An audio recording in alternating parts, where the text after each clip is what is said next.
À 59 ans, Joël Aguet a un lieu de travail pour le moins insolite. Seule une porte sépare son bureau de son logement de fonction. Depuis la fenêtre de sa loge, Joël veille sur 100 000 âmes et répond aux demandes des personnes qui viennent parfois leur rendre visite. Alors Bernard, il se trouve au 55 453. Vous voulez que je vous le note aussi? Joël est le gardien du plus grand cimetière de Tours. Il déambule régulièrement à travers les 13 hectares dont il s'occupe. Pas de formation ni de vocation particulière, il est arrivé là, un peu par hasard.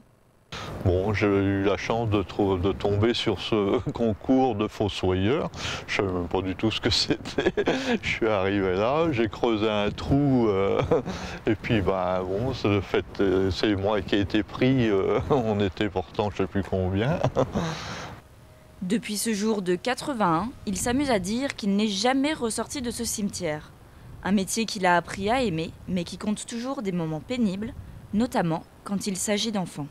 C'est très dur de prendre un petit cercueil pour le poser dans la terre et puis remettre de la terre par-dessus.